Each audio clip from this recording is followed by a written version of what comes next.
The first time Wilhelmina Gentry cut her hair with her mother's sewing shears. She did it in the dark of the barn so no one would hear her weep over the fallen braids. It was the spring of 1878, and the drought had already cracked the earth of the Gentry ranch outside Uvalde, Texas, into 1,000 thirsty mouths. Her father had been dead 3 winters, taken by a fever that no doctor within 40 miles could name, and the ranch had fallen to her brother Thomas to run, with Wilhelmina and their mother, Ruth, keeping the house and the books in equal measure. It was a poor arrangement in the eyes of the county, a woman doing sums better than most men, but it had kept them fed. Then, 8 days before the herd was due to gather for the long drive north to the railhead at Dodge City, Thomas Gentry's horse had put a foot in a prairie dog hole and rolled, and Thomas had come home with his leg broken in 2 places and a fever already climbing in his blood. "You cannot go, Thomas," their mother had said, pressing a cool cloth to his forehead in the lamplight. "The doctor says you will not walk right for 2 months if you rest, and never right again if you do not." "Then who takes the herd?" Thomas had ground out through his teeth, the pain sharpening every word. "We signed with Holloway's outfit, 800 head, Mama. If we do not deliver, we lose the contract, and Mr. Calloway will not extend the note on this ranch a second time. We lose the ranch." Wilhelmina had stood in the doorway with a basin of water in her hands, and something in her chest had gone very still and very clear, the way the air goes still before a storm breaks. "I will go," she said. Her brother had laughed, though it clearly cost him to do it. "Wilhelmina, they do not take women on a cattle drive. You know that." "They do not know women on a cattle drive," she had answered. "There is a difference." It had taken 3 days of arguing, of her mother weeping and forbidding it, and then, in the end, helping her cut the braids and pin the shorter locks beneath a battered felt hat that had belonged to their father. It had taken Thomas's own shirts, let out at the shoulders where she was narrower than him but taken in nowhere, because there was no hiding what a woman's body did to trousers no matter how loose they were cut, only distracting the eye from it. She bound herself flat beneath an old canvas vest, and she practiced, in the 3 days before she rode out, a voice pitched low in her throat, a walk with more swagger in the hip and less sway, a way of spitting that she practiced until she nearly choked twice. She left her mother a letter to be opened only if she did not return, and she rode out before dawn on the morning of the gathering as Will Gentry, 17 years old in the story she had built, too young yet to have grown a proper beard, come to drive his family's herd north because his elder brother had broken his leg. The herd gathered at Calloway's Crossing, 800 head of longhorn cattle bearing 5 different brands from 5 different ranches along the Frio and the Nooses, all of them bound together now under one trail boss for the 2-month journey to the Kansas railhead. Wilhelmina had heard the man's name a dozen times in her father's day and her brother's after him. Gideon Holloway. 28 years old, they said, and already one of the most trusted trail bosses working the Chisholm route. A man who had never lost a herd to weather or rustlers in 5 years of driving, who paid his hands fair and expected hard work and got it. Because men who rode for Holloway knew he rode harder than any of them and asked nothing he would not do himself. She saw him for the first time in the gray hour before sunrise, sitting his horse at the edge of the gathering ground, watching the cattle mill and bawl in the dust with an expression of patient calculation, as though he were already counting every mile of trail between here and Kansas and weighing it against the strength of the herd. He was not a large man, not the towering figure the stories had built in her mind, but there was a stillness to him, a settled weight that made the other cowboys quiet their voices when they rode near him. "You Gentry's boy?" he asked when she presented herself, her heart hammering so loud she feared he might hear it over the cattle. "Yes, sir. Will Gentry." The lie came out steadier than she expected. "My brother Thomas broke his leg. I am here in his place." Gideon Holloway looked at her for a long moment, his eyes traveling over her face, her hands on the reins, the borrowed hat pulled low. She held herself still under that look, the way a rabbit holds still under the shadow of a hawk, praying the stillness itself would be mistaken for something ordinary. "You ever driven cattle before, boy?" "Some," she said, which was true. She had ridden the range beside her brother and her father both since she was old enough to sit a saddle, though never on a drive of this length, never with a stranger's eyes measuring her worth. "We lose a man out here, we do not always find him again," Holloway said.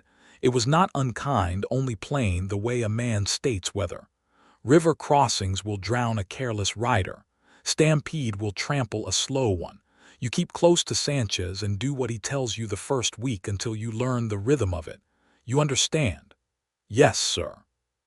He held her eyes one moment longer than the exchange required, and something flickered there, some small catch of attention, before he turned his horse away to bark an order at a hand driving a wagon too close to the herd's flank. Wilhelmina exhaled slowly and told herself the flutter in her stomach was only fear, only the ordinary terror of a woman playing a dangerous game, and nothing more than that. She did not yet know that Gideon Holloway had already seen through her in that first long look, and had simply chosen, for reasons he could not yet have named even to himself, to say nothing at all. The herd moved north out of Callaway's Crossing on the second morning of April. 800 longhorns strung into a column nearly 2 miles long when they settled into the trail, dust rising off their hooves in a haze that coated every man's throat and eyes by mid-morning. There were 14 hands in the outfit besides Holloway, a cook named Ezra Prout who drove the chuck wagon and cursed the mules with an inventiveness that made even hardened men laugh, and a wrangler named Sanchez who managed the remuda of spare horses with a quiet, competent hand. Wilhelmina rode drag on the first days, as the newest and youngest hand was expected to, eating dust at the rear of the herd where the slowest cattle lagged and had to be pushed along. It was miserable work, her eyes stinging, her throat raw by noon, but she found in it a strange freedom she had not expected. No one here knew her as the widow Gentry's daughter who kept the books too well for a woman. No one here watched her for signs of impropriety when she laughed too loud or rode too hard. She was Will Gentry, 17 and green, and if Will Gentry rode with a fierce, joyful abandon that surprised even herself, well, that was only a boy discovering the trail. On the fourth night, gathered around the fire while Ezra Prout dished out beans and hard biscuit, one of the older hands, a broad, sun-cracked man named Dutch Mayer, squinted at her across the flames. "You are a scrawny thing for a Gentry," he said.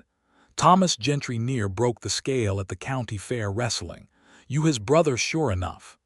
Wilhelmina felt the fear rise cold in her stomach, but she had prepared for this. "Take after my mother's people," she said, keeping her voice pitched low and rough. "Thomas takes after Pa, Dutch said, and returned to his beans, and the moment passed, though Wilhelmina's hands did not stop trembling for several minutes after. She did not see, in the shadows beyond the firelight, Gideon Holloway watching that exchange with a faint frown, watching the way Will Gentry held very still and answered very carefully, the way a person does who has rehearsed their lies rather than simply lived them. He had known from the first morning. It was not any single thing, not the voice too carefully lowered or the hands too fine-boned for a boy's, though he had noticed both. It was the eyes, mostly. He had looked into 1,000 young men's eyes on 1,000 mornings like this one, boys eager and terrified, and trying to hide both feelings behind a hard jaw, and he knew what that particular fear looked like. What he had seen in Will Gentry's eyes was a different fear altogether, quieter and older, the fear of a person who has built something fragile and knows exactly how far it is to the ground if it falls. He had turned the matter over in his mind for 3 nights now, riding the perimeter of the herd in the dark hours of his watch, and he had come, slowly, to a decision he could not entirely justify by any code he had been raised on. He would say nothing. Not yet, at least.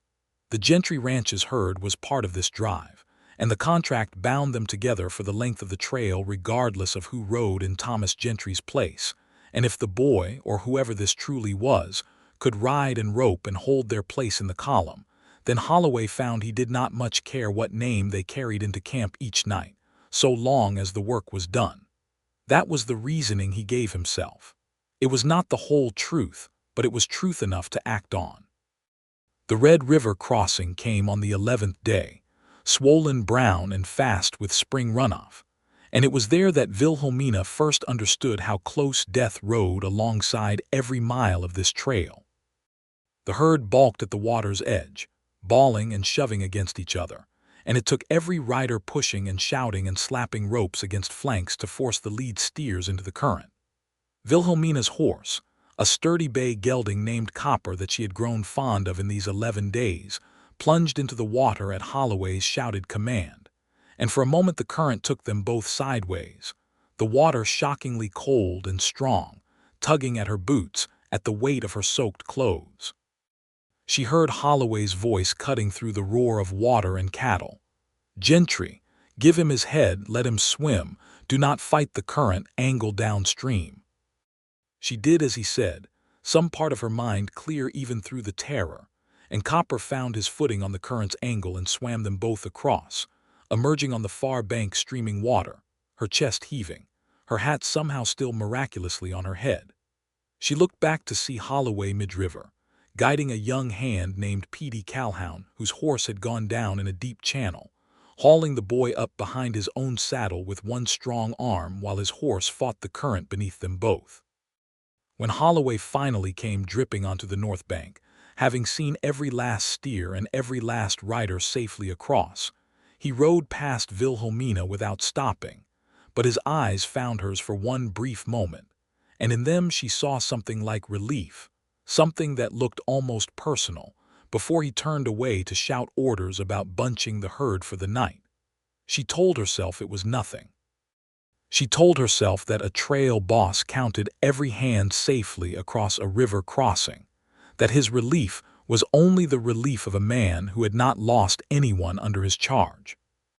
But that night, lying in her bedroll with the sound of the river still roaring faintly in her ears, she found herself thinking of the particular way he had looked at her, and she did not sleep for a long while after. It was 2 nights later that Gideon Holloway finally spoke the truth aloud between them, though not in the way Wilhelmina had feared for 11 days. She had drawn the second night watch, the loneliest hours between midnight and 3 in the morning, riding the slow circle around the bedded herd with only the stars and the occasional low moan of a shifting steer for company. She did not hear Holloway's horse approach until he was nearly beside her, and she startled so badly she nearly drew her pistol. "Easy," he said, "only me. You gave me a fright, Mr. Holloway." "Did I?" He fell into an easy walk beside her, his horse's hooves soft on the grass. For a long while he said nothing else, and Wilhelmina let the silence sit, grateful for it, though her heart had not slowed from the fright. "You ride well," he said finally. "Better than most boys your age I have taken on, better than most men if I am honest. Thank you, sir. You handled that river crossing without panicking. That is rare in a green hand."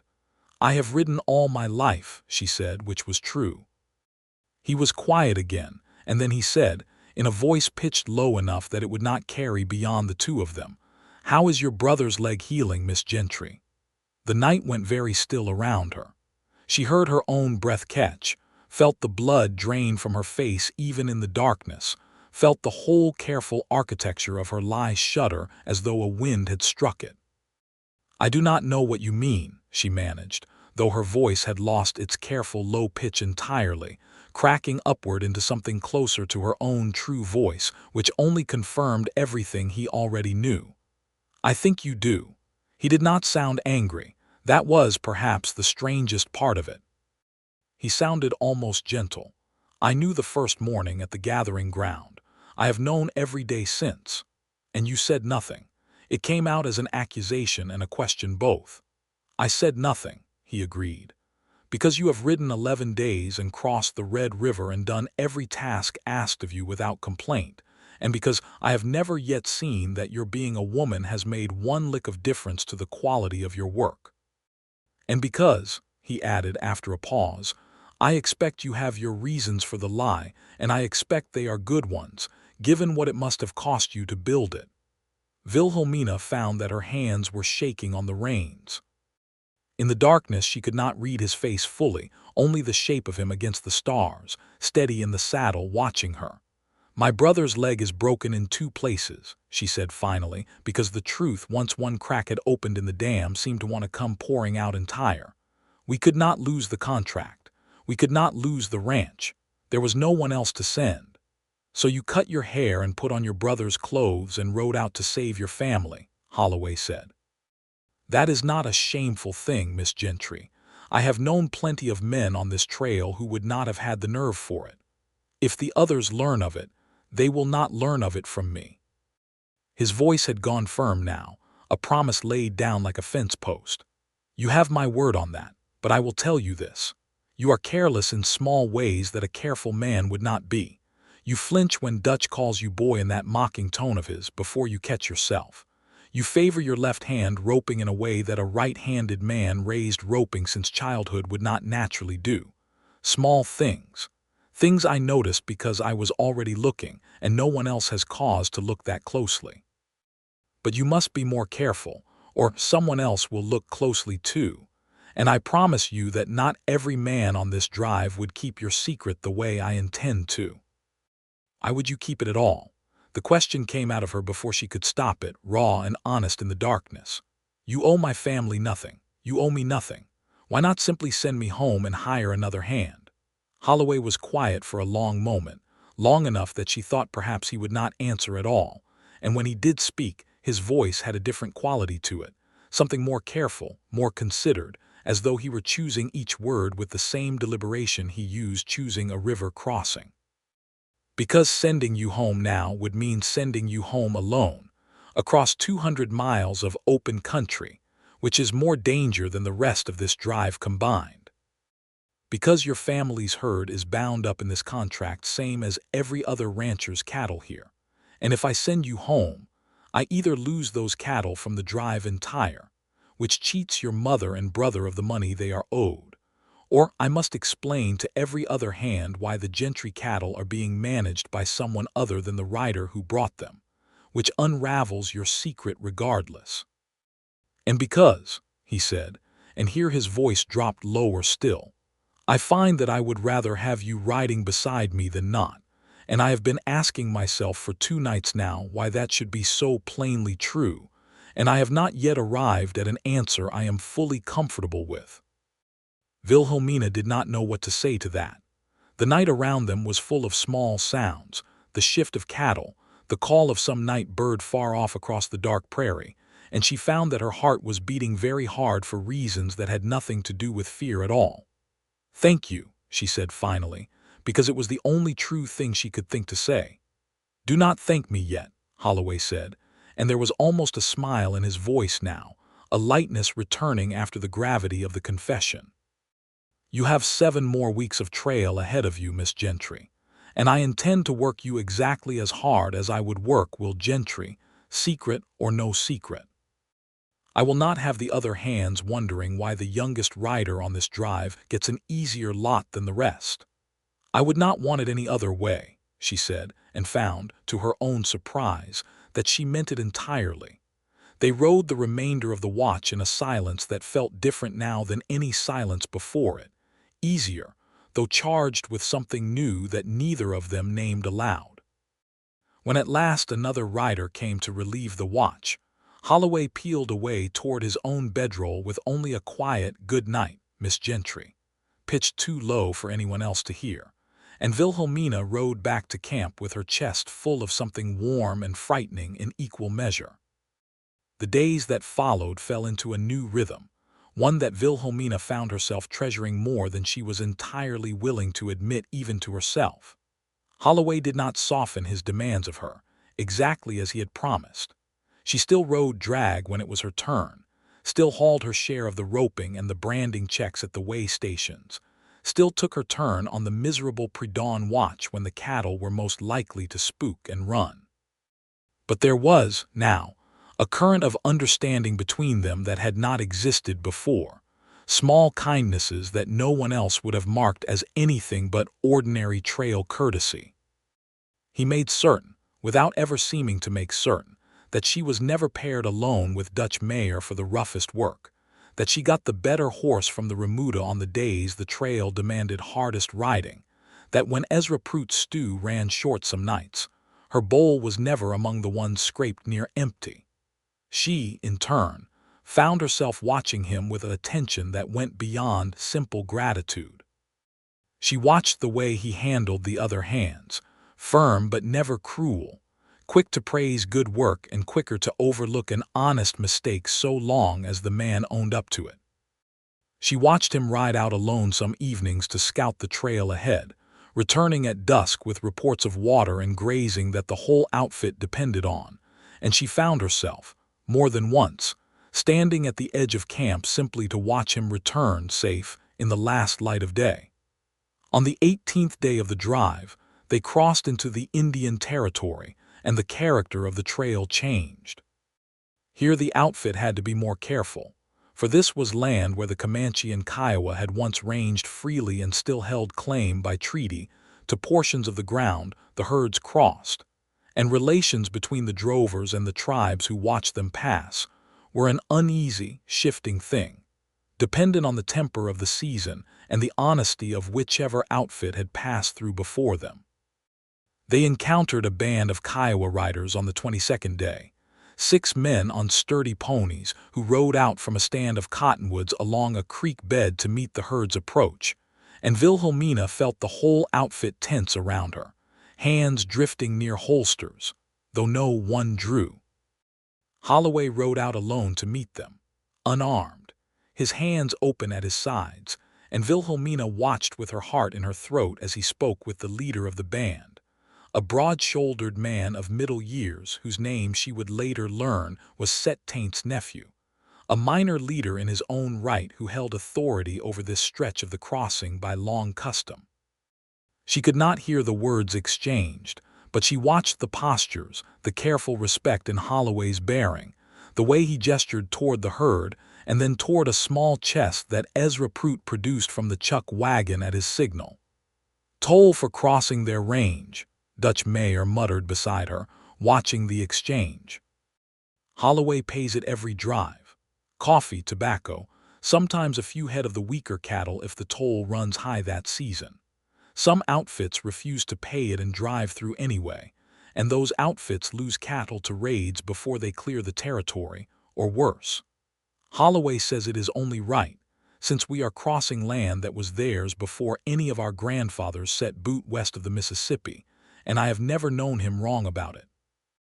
Wilhelmina watched the toll paid, a modest offering of goods and a handful of the weaker steers who would have struggled to make the full drive regardless, and watched the Kiowa leader nod and clasp Holloway's offered hand before the band wheeled their ponies and rode back toward the cottonwoods, the crossing granted without violence or ill will on either side. "Why do the other outfits refuse?" she asked Dutch quietly. "Pride, mostly. Or greed. Do not want to give up even a few head of cattle they consider already theirs by right of the drive, never mind whose land it is they are crossing." Dutch spat into the dust. "Holloway is not like most trail bosses that way. Man has his own notions about what is owed and to whom, and he does not much care what other men think of him for holding to them." That evening, as the outfit settled into camp beside the creek, Wilhelmina found Holloway sitting apart from the fire, mending a length of harness by the last gray light, and she came to sit beside him without quite deciding to do it, drawn by something she did not fully examine. "Dutch told me about the toll," she said, "about why you pay it when other outfits do not." Holloway did not look up from the harness immediately. "My father drove cattle through this same territory 20 years back, before the worst of the wars between the tribes and the army. He told me once that the Kiowa and the Comanche had grazed buffalo on this same ground for longer than any white man's memory stretched, and that it seemed to him only a thin kind of justice to pay a toll for crossing it, when the alternative most outfits chose was to simply take what they wanted and shoot anyone who objected. I did not forget that lesson, even after my father was gone." "That is a rare kind of thinking out here," Wilhelmina said. "It should not be rare," Holloway said, setting down the harness at last and looking at her directly, his eyes catching the last of the light. "It should simply be right, and men should do right whether or not it is rare to do so. I have found in my life that the things worth holding onto are rarely the easy things."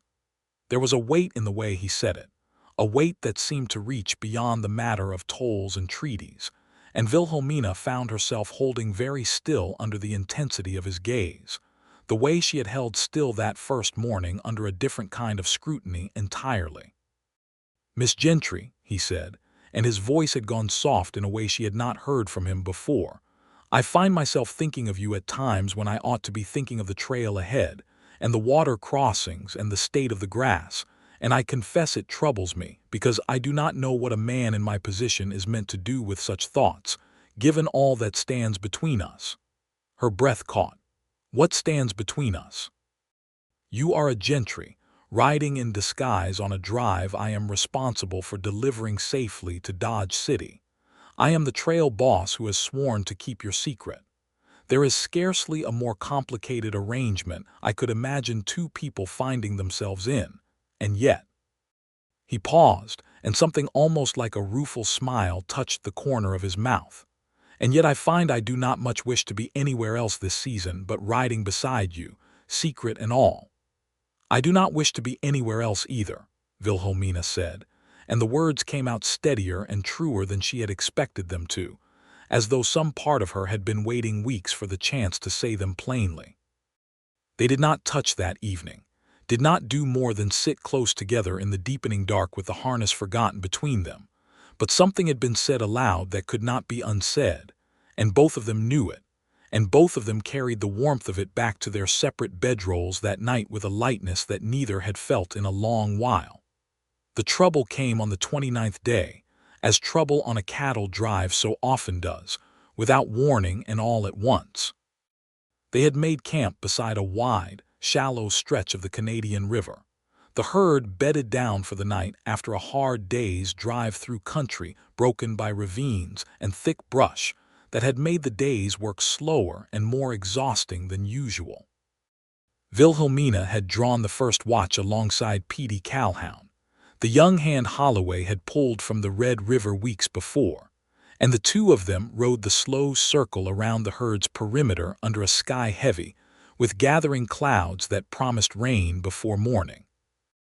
It was the smell that warned them first, faint on the wind, the acrid bite of wood smoke that did not belong to their own dying campfire, and then the sound, hooves moving fast through the brush beyond the herd's flank, too many hooves for a stray steer or a curious coyote.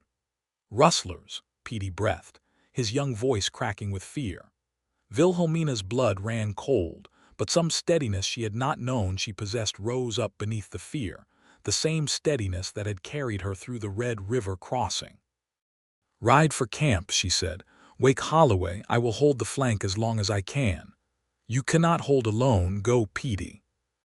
He went, his horse tearing off through the dark toward the camp, and Wilhelmina wheeled Copper to face the direction the sound had come from, drawing the rifle from her saddle scabbard with hands that had gone steady with pure necessity. She could see shapes now in the darkness, 4 or 5 riders pushing toward the herd's edge, clearly intending to cut off a portion of the cattle and drive them away into the broken country before the outfit could organize a defense. She fired once into the air, not aiming to kill, but only to raise the alarm and startle the rustlers' approach, and the crack of the rifle split the night. The cattle nearest her screamed and shifted, and she heard shouts of alarm from the raiders, confusion breaking their advance for a crucial handful of seconds. Behind her, she heard the camp erupting into motion, Holloway's voice already shouting orders, other riders scrambling for horses and weapons.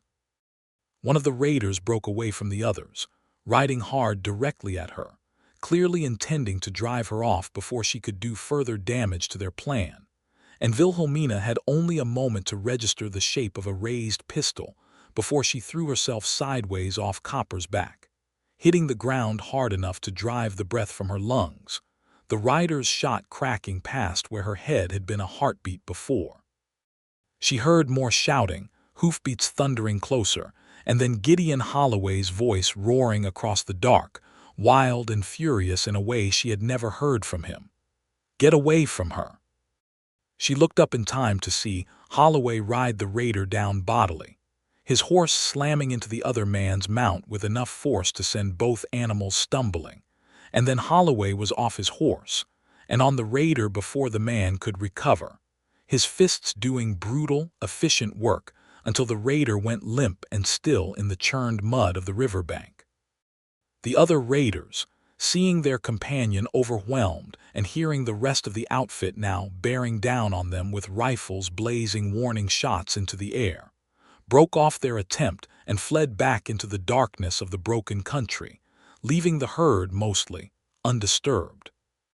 Holloway turned from the subdued raider, breathing hard, and found Wilhelmina still on the ground where she had thrown herself, and something in his face, lit by the rising moon breaking through the cloud cover, cracked open entirely, all the careful composure of the trail boss falling away.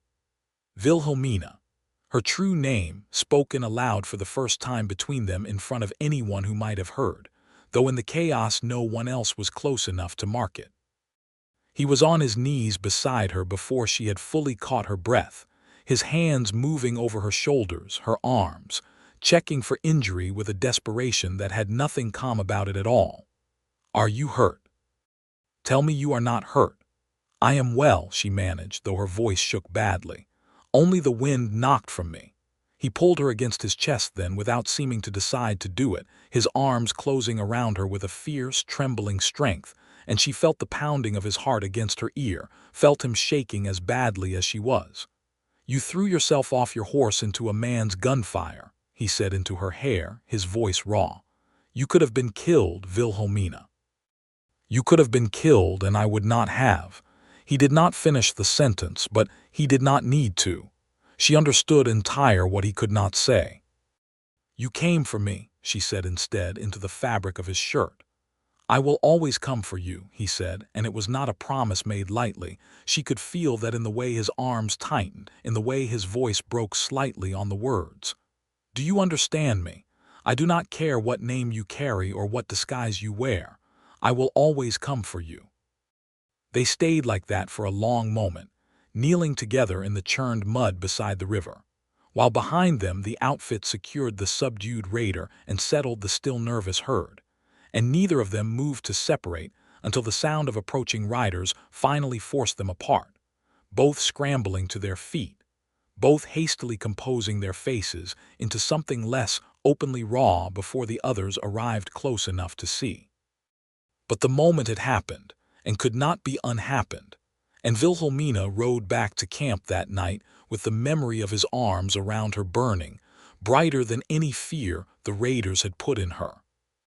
The subdued raider, once questioned by lamplight, gave up little beyond his own name, Cyrus Bell, and confirmed what Holloway had already suspected, that he rode with a small band of opportunists who had been trailing several herds through the territory that season, cutting off stragglers where outfits were careless or undermanned. Holloway turned him over to a passing detachment of territorial marshals 2 days later at the next trading post along the trail, and the matter was closed, though the memory of that night did not fade so easily from the outfit's collective nerves, nor from Wilhelmina's. Word spread through the camp, of course, of Will Gentry's nerve in holding the flank alone against the raiders, of the reckless bravery of throwing himself clear of a mounted gunman's shot, and Wilhelmina found herself, in the days following, the object of a rough, admiring camaraderie from hands who had barely marked her presence before. Dutch Mayer clapped her on the shoulder hard enough to stagger her, and declared, to general laughter, that perhaps the Gentry boy had more grit in him than his brother's fair size suggested after all. She accepted the praise with the low, careful voice she had trained herself to use, and felt, beneath the fear of discovery that never fully left her, a strange pride in having earned it honestly, disguise or no disguise. It was 3 nights after the raid, when the outfit had settled into an easier stretch of trail through gentle rolling grassland, that Holloway found her alone at the edge of camp again, tending to a small cut on Copper's foreleg that had come from the scramble during the raid. "He is healing well," Holloway said, crouching to examine the cut himself, though Wilhelmina suspected the horse was only a pretext for the conversation he actually wished to have. "He will be fine in a few days," she agreed. Holloway straightened, and in the gathering dusk his face had a seriousness to it that made her stomach tighten with anticipation. "Wilhelmina, I have been turning something over in my mind since the raid, and I find I can no longer keep it unsaid." "Then say it," she said, though her heart was pounding. "I love you." The words came out plain and unadorned, without flourish, exactly the way he did everything. And somehow that plainness made them land with more weight than any poetry could have. "I have loved you, I think, since that first night on watch when you told me the truth about your brother's leg, and I understood what it had cost you to ride out here rather than watch your family lose everything. I have loved you through every mile of trail since, and I loved you most fiercely of all 3 nights ago when I thought a bullet might take you from me before I had ever found the courage to say so." Wilhelmina found tears standing in her eyes, unbidden and unstoppable. "Gideon," she said, using his given name for the first time, feeling the shape of it in her mouth like something precious. "I love you too. I have loved you since the river crossing, I think, since you guided me through the current and I understood what it meant to be looked after by someone who saw me clearly and did not turn away from what he saw." He closed the distance between them then, slowly, giving her every chance to step back if she wished it, and when she did not step back, he raised one hand to cup her jaw, his thumb brushing gently along her cheekbone, and kissed her. It was a careful kiss, gentle where it might have been urgent, as though he were memorizing the shape of the moment even as he lived it, and Wilhelmina felt something long held and tightly wound within her finally loosen entirely, felt herself kissing him back with a fierceness that surprised them both. When they finally parted, both breathless, Holloway rested his forehead against hers and said, low and rough, "I do not know how this ends, Wilhelmina. I do not know how a woman disguised as a cattle drover and the trail boss who loves her find their way to a life together once this drive is done. But I know I do not wish to spend the remaining miles to Dodge City pretending I do not feel what I feel. Then let us not pretend," she said. "Let us simply love each other and trust that we will find our way to the rest of it when the time comes." They kept the secret of their love as carefully as they had kept the secret of her disguise, snatching moments together on night watches and quiet evenings at the edge of camp, careful never to let the other hand see anything more than the ordinary friendliness of a trail boss and a promising young hand.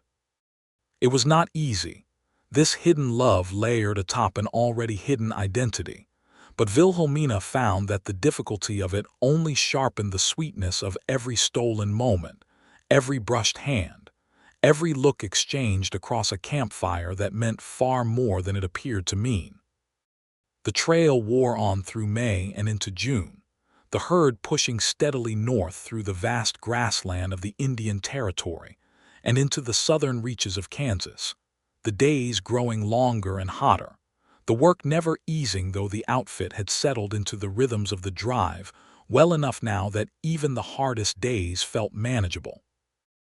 Wilhelmina's hands had gone rough and calloused in a way they had never been at her mother's ranch house, her skin browned deep by the relentless sun, and she found, to her own surprise, that she had grown to love this life of open sky and hard work, and the particular camaraderie of men and cattle moving together across the vast country, in a way she had not expected when she first cut her hair in the dark of the barn. There was a stampede in the second week of June, triggered by nothing more than a sudden crack of thunder on a night already thick with the electric tension of a coming storm, and the whole outfit spent 6 brutal hours in driving rain chasing down scattered cattle across broken ground lit only by lightning flashes, and Wilhelmina rode through the worst of it beside Gideon, the two of them working in a wordless coordination that felt, even amid the danger and exhaustion. Like a kind of intimacy she had never shared with anyone else in her life. When the herd was finally gathered and counted at dawn, only 11 head lost to the whole chaotic night, a remarkably light toll for a stampede of that scale. Holloway had looked at her across the gray morning light, both of them soaked through and shaking with cold and exhaustion, and something had passed between them that needed no words at all. They lost Ezra Pruitt's good coffee pot in the stampede, a matter the cook complained about for a full week afterward with an inventiveness of language that had even Holloway laughing despite the exhaustion of those days. And it became a running joke through the camp, a small piece of ordinary life continuing even amid the hardship, the kind of thing that bound an outfit together as much as any shared danger.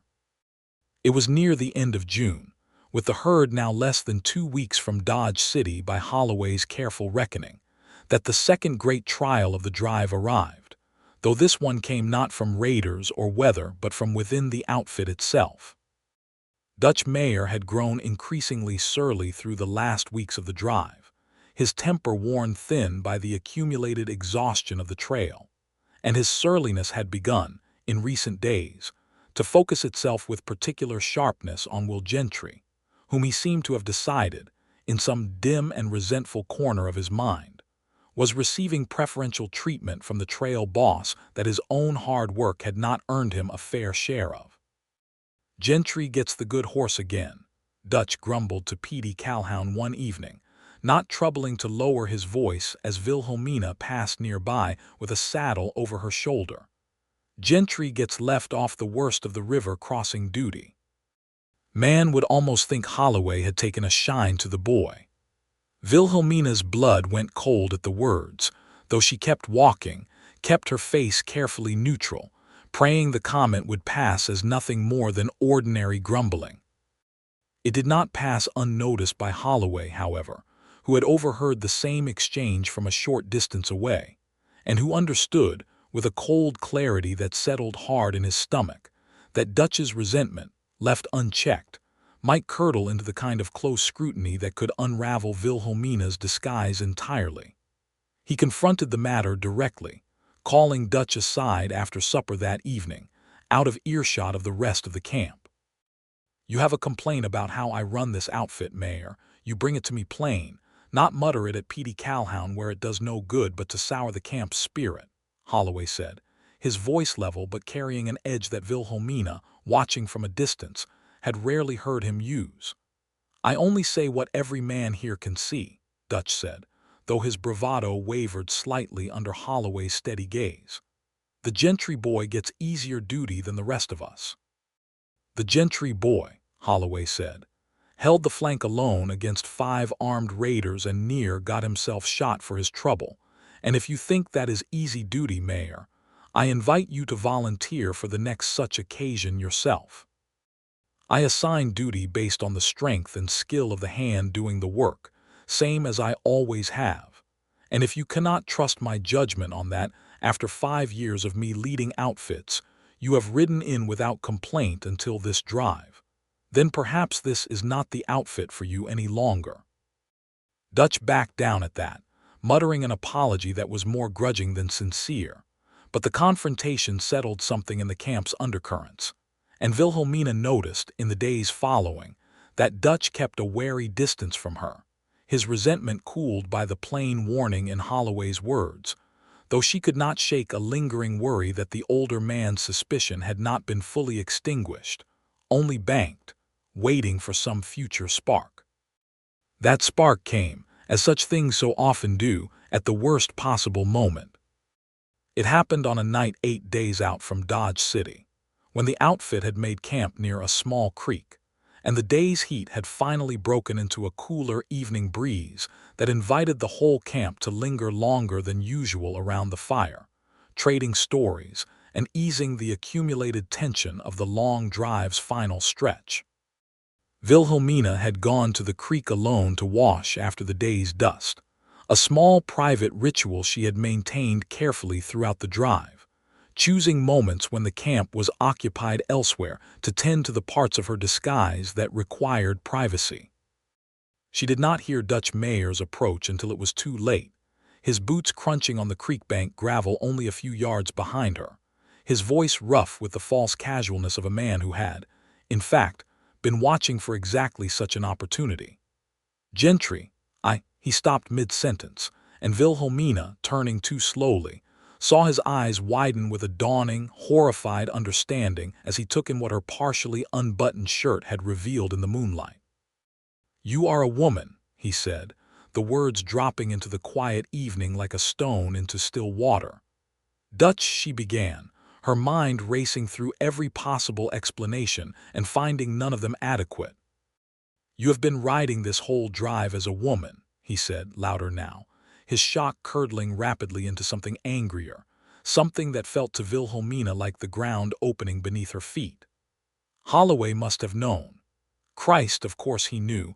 That is why the easy duty, that is why his voice was rising now, carrying across the quiet evening toward the camp, and Wilhelmina felt pure panic close around her throat.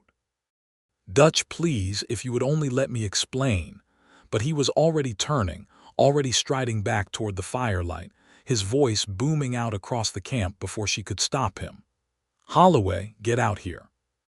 There's something about the Gentry boy the whole camp ought to know."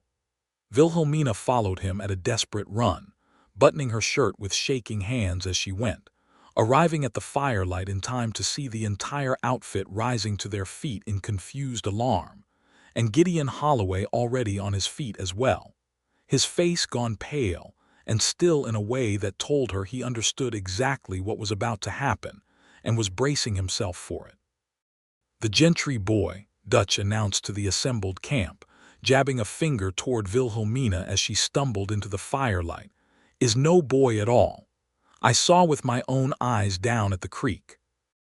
It is a woman, dressed up in her brother's clothes this whole drive, and Holloway has known it. I would wager my saddle on it and covered for her the whole way." The silence that followed felt to Wilhelmina like the silence before the stampede's thunder, thick and waiting to break. Every face in the camp turned toward her, shock and confusion, and in some cases, a dawning suspicion of betrayal writ plain across features lit orange by the firelight. It was Petey Calhoun who spoke first, his young voice small in the vast silence. "Is it true?"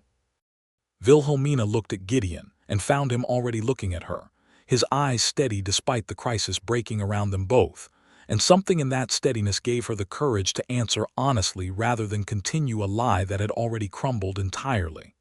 "It is true," she said, and pulled the battered felt hat from her head, letting the shorter locks beneath it catch the firelight, a gesture of surrender and honesty both. "My name is Wilhelmina Gentry. My brother Thomas broke his leg 8 days before this drive was to start, and our family could not afford to lose the contract or the ranch that depended on delivering this herd. I rode out in his place because there was no one else to send, and I have done every task asked of me across 900 miles of trail, and I do not believe I have shirked 1 hour of honest work in all that time." "And Holloway knew," Dutch pressed, his voice still hot with the particular fury of a man who feels he has been made a fool of. "The whole drive, he knew and said nothing, and gave her the easy duty. I gave her the same duty I gave every other hand on this drive," Holloway said, his voice cutting through Dutch's accusation with the same firm authority he used to command the outfit through every crisis of the trail thus far. "I gave her drag duty her first week same as any green hand.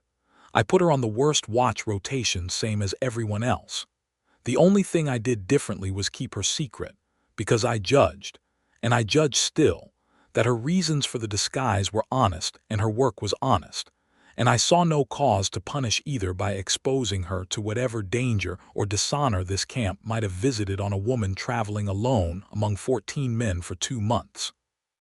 "That is not your decision to make alone," Dutch shot back. "The whole outfit deserved to know."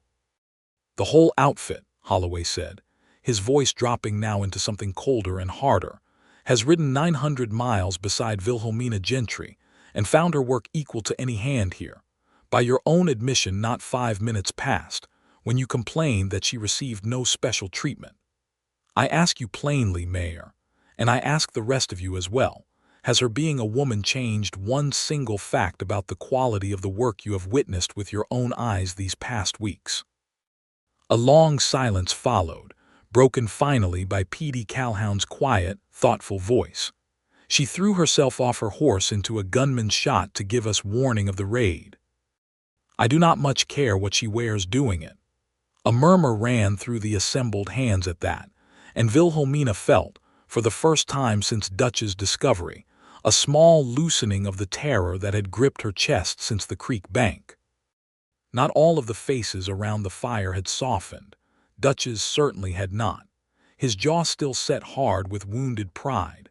But she saw, in most of the others, something closer to grudging respect than outrage.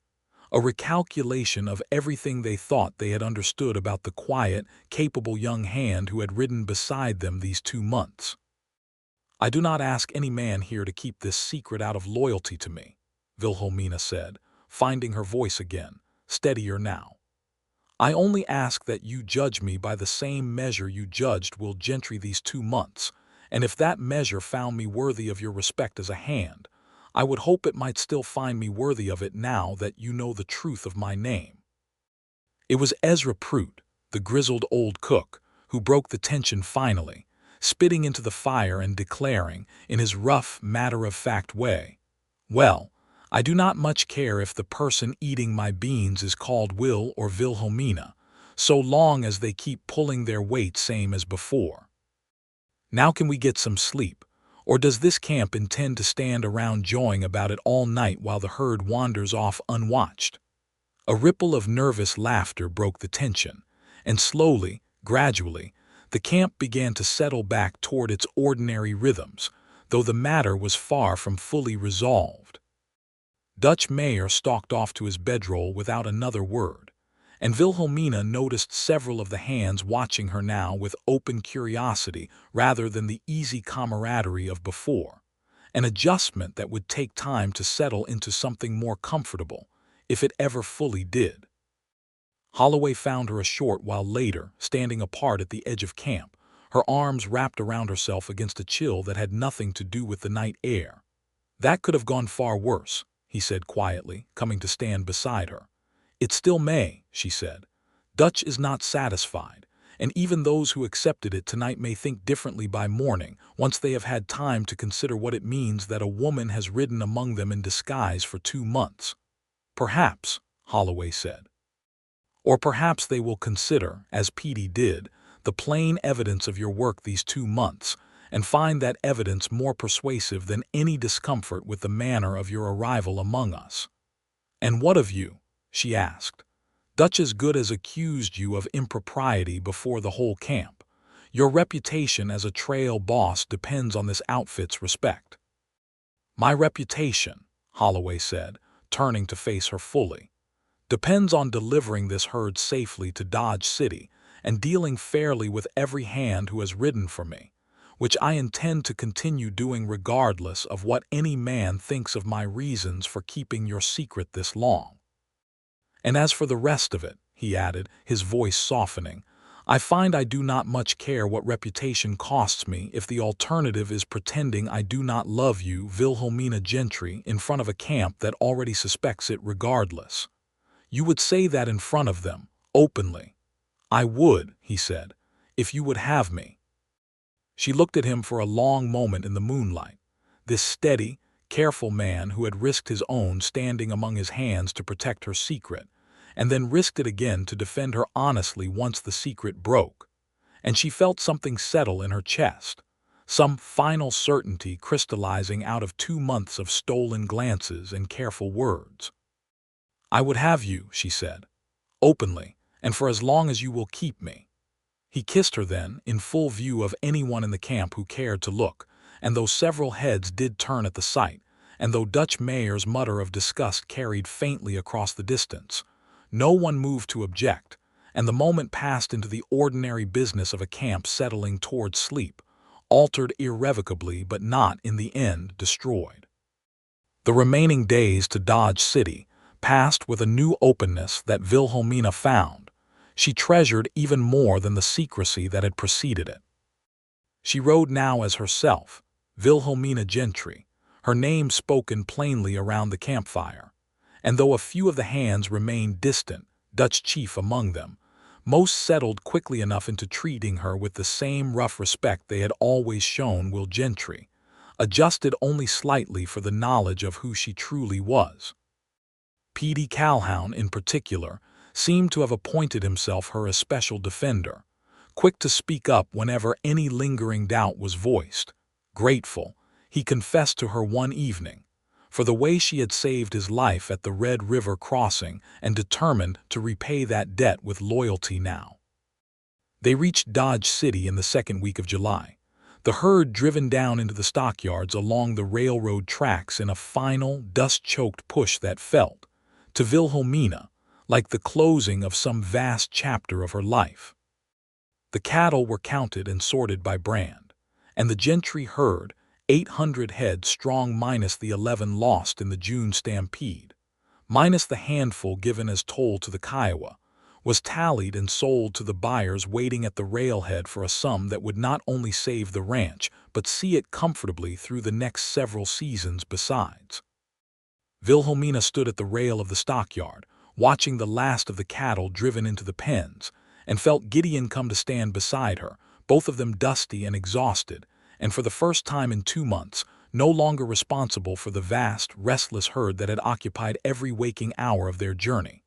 "We made it," she said, marveling at the plainness of the words for something that felt so enormous.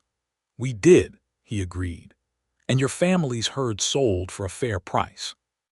Your mother and brother will not lose the ranch. Because of you," she said. "If you had exposed me that first morning, or any morning after, none of this would have been possible." "Because of you," he corrected gently. "I only kept a secret. You rode 900 miles and did the work of a full hand and saved this outfit from a raid besides. Do not diminish what you accomplished by giving me credit that is rightfully yours." She turned to face him fully then, there at the rail with the noise and dust of the stockyard around them, cattle bawling in the pens, buyers and drovers shouting over the tally of the day's business, and felt the full weight of everything they had built together across 2 months of trail settle into something that demanded to be spoken plainly. "Gideon Holloway," she said, "I do not know what comes next for either of us. I must return to Uvalde to see my family, to tell my mother and my brother that the drive succeeded and the ranch is safe. But I find I cannot imagine that future without you in it, and I would ask you plainly, if you would have me, to come with me and see what a life together might look like, once we are both no longer covered in trail dust and exhausted past all sense." Holloway laughed, a warm, unguarded sound she had rarely heard from him across the careful months of the drive. "Wilhelmina Gentry, I have spent the whole of this drive turning over exactly that question in my mind, wondering how a trail boss and a woman who rode disguised as her own brother might build a life together once the herd was delivered. I do not have a full answer yet, but I know I would rather spend the rest of my days working out that answer beside you than spend one more season driving cattle without you riding at my side. Is that a proposal, Mr. Holloway?" she asked, a teasing lightness creeping into her voice for the first time in what felt like months. "It is an intention," he said, smiling now in earnest. "The proposal, I think, deserves to be done properly, on bended knee, once I have had the chance to ask your mother's blessing and buy a ring worthy of the woman I intend to spend my life loving. But if you would have my intention stated plainly here at a cattle stockyard covered in dust, then yes, Wilhelmina, it is exactly that. I love you, and I intend to marry you if you will allow it." "I will allow it," she said, laughing now through unexpected tears, gladly and without hesitation. He kissed her there at the rail, with the noise of the stockyard around them and neither of them caring one bit who witnessed it, and when they finally parted, both of them laughing and crying in equal measure, Petey Calhoun's voice rang out from somewhere nearby, cheerful and unrepentant. "About time, if you ask me. The whole outfit has been waiting on you two to make it plain." The outfit gathered that evening for a final camp before the hands scattered toward their various homes, some staying on with Holloway for the return trip south to gather horses and equipment, others peeling off toward other work or other trails entirely. Ezra Prout produced a bottle of good whiskey he had been saving for exactly such an occasion, and the camp toasted Wilhelmina and Gideon's news with rough good humor, even Dutch Mayor offering a grudging, if genuine, congratulations by the fire's end, his earlier resentment softened at last by the sight of Holloway's evident, uncomplicated happiness. Wilhelmina sent word ahead to her mother by the first telegraph office in Dodge City, a brief message confirming the herd had sold well and that she was safe and would be returning within the month, though she withheld the fuller news of Gideon Holloway for the joy of delivering it in person. They rode south together, Gideon and Wilhelmina, along with the handful of hands who continued on with the outfit for the return journey, and the trip south felt entirely different from the trip north had been, unburdened now of the vast herd and its constant demands, a journey undertaken at a companionable pace, with long evenings free to talk of the future rather than merely survive the present. They reached the Gentry ranch outside Uvalde in the first week of August, and Wilhelmina felt her heart lift at the familiar sight of the low ranch house, the corrals, the well-worn path from the house to the barn where she had cut her hair in secret 4 months before. Her mother came out onto the porch at the sound of approaching horses, and the sight of her daughter, sun-browned and healthy and grinning from ear to ear, brought Ruth Gentry to tears before a single word had been exchanged. "You are home," she said, pulling Wilhelmina into an embrace fierce enough to nearly knock them both from their feet. "You are truly home and safe," and she pulled back to look at her daughter properly, taking in the changes 4 months of hard trail work had wrought, the strength in her bearing, the confidence in her stance. "You have grown into someone new out there, Wilhelmina." "I have," Wilhelmina agreed. "And Mama, I have someone I would like you to meet." Thomas Gentry, his broken leg healed well enough now to walk with only a slight remaining limp, came out onto the porch behind their mother, and his eyes went wide at the sight of his sister returned, whole and healthy, and wider still at the sight of the herd's proceeds, a substantial sum in bank drafts that Wilhelmina produced from her saddlebag, more than enough to clear the note on the ranch and see the family comfortably through several seasons to come. "You saved us," Thomas said, his voice thick with an emotion he did not trouble to hide. "I should have been the one to go, and instead you rode 900 miles disguised as me and saved this family's whole future. I do not know how I will ever repay that debt, Wilhelmina." "You owe me nothing," she said. "Only promise me you will mend fully and take proper care of that leg, and perhaps, someday, tell your own children the story of the drive their aunt rode disguised as their uncle, so the memory of it is not lost." It was Gideon, standing quietly to one side through this reunion, who finally stepped forward to be properly introduced, and Ruth Gentry, sharp-eyed despite her joy, took one look at the way her daughter's hand found his without either of them seeming to notice they had done it, and smiled a knowing smile that required no explanation at all. "Mr. Holloway," she said, extending her hand. "I understand from my daughter's telegraph message that you were the trail boss responsible for delivering our herd safely to Dodge City. The ranch owes you a considerable debt of gratitude." "Mrs. Gentry," Gideon said, taking her hand with careful formality, though his eyes flicked toward Wilhelmina with unmistakable warmth. "I confess I owe your daughter a rather larger debt than any I am owed in return, and I have come here today not merely to deliver good news of the herd's sale, but to ask your blessing, if you would grant it, to marry her." Ruth Gentry looked between the two of them for a long moment, her expression giving little away, before she finally spoke. "My daughter rode 900 miles disguised as her own brother to save this family's ranch, Mr. Holloway, and returns home not only successful in that endeavor, but glowing with a happiness I have not seen in her since her father was alive. If you are the cause of that happiness, and if she wishes to marry you, then you have my blessing gladly, and my gratitude besides." The wedding took place in October, once the harvest was in and the worst of the summer heat had broken into the milder days of a Texas autumn, held in the small chapel outside Uvalde, where 3 generations of Gentrys had been baptized and married and buried. Several of the hands from Holloway's outfit made the journey to attend, Petey Calhoun chief among them, grinning through the entire ceremony with an unrepentant pride, as though he personally had orchestrated the whole romance from its very first spark. Even Dutch Mayer sent a gift, a fine hand-tooled bridle, along with a brief note wishing the couple well, his pride having settled at last into something like genuine goodwill. Wilhelmina wore, for her wedding, a gown of pale blue that her mother had sewn from fabric saved for exactly such an occasion, her hair grown back out over the intervening months into soft waves that framed a face that had, in the space of one cattle drive, transformed from a girl anxious about her place in the world into a woman entirely certain of it.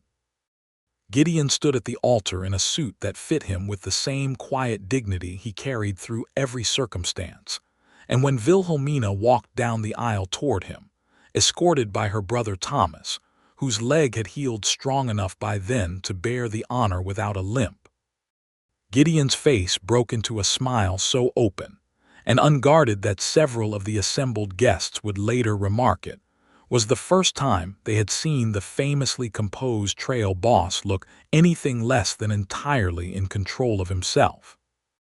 "I, Gideon Holloway, take thee, Wilhelmina Gentry," he said, his voice steady despite the emotion plain in his eyes, "to have and to hold from this day forward for better or for worse, for richer or for poorer, in sickness and in health, to love and to cherish, till death do us part."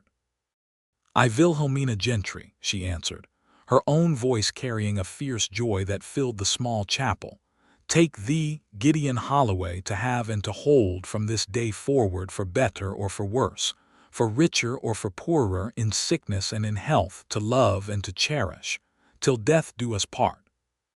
They kissed to the cheers of the assembled guests, and Wilhelmina thought in that moment of the frightened girl who had cut her hair alone in the dark of the barn 8 months before, and felt a profound gratitude that that girl's courage had led, through every mile of danger and discovery along the trail, to exactly this moment of certain, settled joy. Gideon used his considerable savings from years of successful trail boss's wages, along with a portion of the proceeds from the herd that Ruth Gentry insisted her new son-in-law accept as a wedding gift despite his protests, to purchase a modest spread of land adjoining the Gentry ranch, close enough that Wilhelmina could visit her mother and brother easily, far enough to establish a household entirely their own. He continued to work as a trail boss for 2 more seasons, leading outfits north along the Chisholm Trail each spring, though he insisted, each time, on returning well before the worst of the winter weather to spend the colder months at home with his wife. Wilhelmina, for her part, found that the ranch work suited her every bit as well as the trail had, and she took to managing the books and the breeding stock of their new spread with the same careful competence that had once made her the unofficial accountant of her family's ranch, a skill Gideon came to rely on as heavily as he relied on any hand he had ever trained. Their first child, a son they named Ezra after the cook whose stubborn good humor had eased so many hard miles of that first drive together, was born in the spring of 1880, with dark hair like his father's and a temperament, his grandmother Ruth declared with great satisfaction, every bit as stubborn as his mother's had been at that age. A daughter followed 2 years later, whom they named Constance, for the steady, unshaken quality of the love that had carried her parents through disguise and danger and discovery to the life they now shared. 2 more children followed across the subsequent years, a second son and a second daughter, filling the ranch house with the particular joyful chaos of a large, happy family. Gideon retired from the trail entirely after Constance's birth, judging the seasons of separation too dear a cost against the years of his children's growing up that he did not wish to miss, and turned his full attention to building their own herd, using the skills and reputation he had built across a decade of successful drives to establish a breeding operation respected across the county. Wilhelmina rode the range beside him as often as motherhood allowed, and their children grew up knowing the story of how their parents had met, told and retold at family gatherings until it had taken on the polished, well-loved shape of a favorite legend. The story of the woman who rode the cattle trail disguised as her own brother, and the foreman who knew her secret from the very first morning and loved her enough in the end to help her carry it safely all the way to Dodge City and back again. Thomas Gentry, whose broken leg had set the whole adventure in motion, married a young woman from a neighboring ranch 2 years after Wilhelmina's own wedding, and the two families remained close across the following decades, their children growing up together across the shared boundary of adjoining ranches, cousins as close as siblings.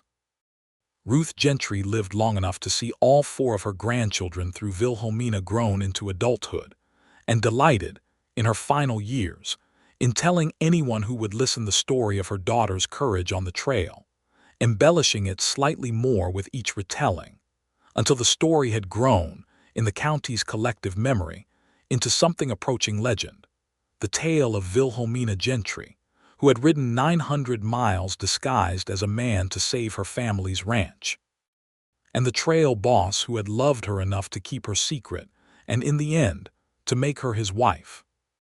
Wilhelmina herself, when asked in later years by her own children and eventually her grandchildren to tell the true story behind the legend, would always begin the same way, sitting on the porch of the ranch house she and Gideon had built together, watching the sun set over land they had claimed and tended together across 30 years of marriage. "It began," she would say, "on a night I cut my hair alone in the dark of the barn, frightened half to death of what I intended to do, and it ended on a night at a Dodge City stockyard, when a man I had come to love more than I had ever thought possible asked me to marry him in front of the whole outfit, dust and all. Everything in between was the hardest and best 2 months of my life, and I would not change one single mile of that trail, not even the frightening parts, because every mile of it led me here, to your grandfather, and to all of you." Gideon, listening from his chair beside her on those evenings, would only smile and reach for her hand, the same steady gesture he had offered her across 1,000 miles of trail and 30 years of marriage since, and say, every time, the same simple truth that had carried them both from that first careful morning at Callaway's Crossing to every joyful year that followed. "Best decision I ever made," he would say, "was saying nothing that first morning and everything since." And Wilhelmina every time would laugh and lean into his shoulder and think that no words had ever been truer, nor any love more thoroughly, gratefully earned.